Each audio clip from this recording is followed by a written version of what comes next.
37 million മനുഷ്യർ മരിച്ചു വീണ ഒന്നാം ലോക മഹായുദ്ധവും 72 ദശലക്ഷം പേരുടെ നിണം ചിന്തിയ രണ്ടാം ലോക മഹായുദ്ധവും സമാധാനത്തിന്റെ ഏതു വെള്ളരിപ്രാവിനെയാണ് പറത്തിയത്? യുദ്ധം സമാധാനമുണ്ടാക്കുകയല്ല, മറിച്ച് മാനവ കുലത്തിന്റെയും പ്രകൃതിയുടെയും സന്തുലിതാവസ്ഥക്കും സ്വസ്ഥതക്കും ഭംഗം വരുത്തുകയാണ് ചെയ്യുന്നത്. പാവപ്പെട്ട ഗസയുടെ തെരുവീഥികളിലേക്ക് ഞാനും നിങ്ങളും ഒന്ന് കണ്ണോടിക്കുമ്പോൾ എത്ര പിഞ്ചോമനകളാണ് ഓരോ നിമിഷവും വെടിയുണ്ടകൾക്കിരയാവുന്നത്.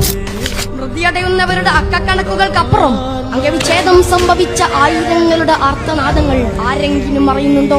നിലംപരിശായ ഭവനങ്ങളിൽ നിന്നും പ്രാണരക്ഷാർത്ഥം അഭയാർത്ഥി ക്യാമ്പുകളിലെത്തി നരകതുല്യമായ ജീവിതം നയിക്കുന്നവർ, അന്നവും അറിവും മുറിവിനുള്ള മരുന്ന് നിഷേധിക്കപ്പെട്ട് തെരുവിലലയുന്ന ബാല്യകുമാരങ്ങൾ. മനുഷ്യ മനസ്സുകളിൽ പരിവർത്തനത്തിന്റെ ഗീതം മുഴക്കേണ്ടത് യുദ്ധത്തിലൂടെയല്ല. സാമൂഹ്യ തിന്മകളുടെ വിഭാടനത്തിന് സംഘർഷമല്ല പരിഹാരം.